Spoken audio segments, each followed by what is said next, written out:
Hi friends, I am back with a new show that I'm watching. It's on HBO Max. It's 12 Dates of Christmas. It is in the second season.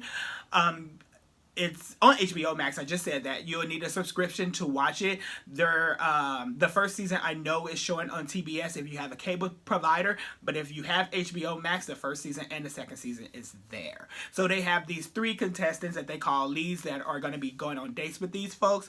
One of them is Markel. He's 31. The other person is Amanda. She's 33. And then the last person is Danny, and he's also. So that's them. And so let's just get right into the episode. So, if you've seen the show before, they're always like in a ballroom of this castle that they're in, which is a very nice castle somewhere in. Oh, you know what? They're not in a castle this time. I'm sorry. They're in a chalet. And I've seen that chalet before. I just want to say where it was. But anyway, I haven't personally been there. It's just been in another dating show. So if you like watching dating shows, this is one for you because it moves very fast. It's for them to find a love interest before the holidays, especially for the Christmas holiday, and to ring in a new year with someone. And they not only date these people at this particular spot, they do at some point in time take one of them to meet their families and this, that, the other. But anyway, let's just get into the first episode. So they're on their first dates, and I know they don't show us everything that happens because of editing, but it didn't seem like, to me, they showed enough of the actual first dates to get an idea of what their relationships were with the people that they were with. So the second dates just go in to happen.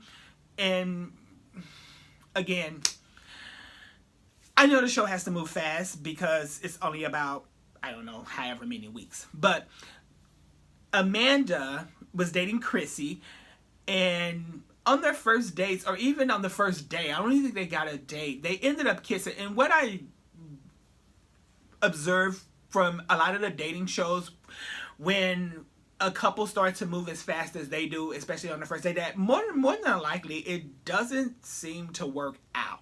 And when it does, when I've seen it on one other show, like the one person usually isn't happy, and they go through all these trials and tribulations throughout the show, which is okay for me. I love to see it, but I don't know if she's gonna be that person for her, because one, they move too fast, and oftentimes that first person gets so attached to the main person that has to go on all the dates that then the jealousy starts to kick in, and everybody wants to be and see with that datee or dater, and she feels like that, or he feels like that attention should only be mine. But anyway, it happened. There it goes. So the second dates are there. Okay, it's no big whoop there. The third dates come in, and they're at a pool party, and they just get into, they play truth or dare. And of course the dare games, the truth game, the truth or dare game, there we go. Most of the games, most of the things about, oh, kiss this person, kiss that person, just like they all are. I mean, it's no big deal. But it's so awkward because when Markel was kissing John Paul, which was the guy that came in on for the third date, I thought it was a little disrespectful for the kiss to go on that long. It's like, okay, if you're feeling it, that's fine. But 1, 2, 3 seconds, just give respect to the other people that are there. Because now it just get awkward, and all the other folks are looking at the other people like, oh my God, he's really into that person. So what are you going to do about it? Well, there's nothing you can do about it because you guys are all there for the same thing, to date this one person. So what can you really do aside for try to put yourself in the forefront, which one of the daters to the straight guy tried to do. And of course it came off as like she was coming on way too strong, and to be honest, she was, which usually is a huge turnoff. So on one side of the coin, people always say, oh, go after what you want, you should make it known. And then when you do, it's like, oh my God, pump your brakes, it's a little too much. Well, you know what, you're damned if you do, you're damned if you don't. And if it was meant to be, I guess it would be.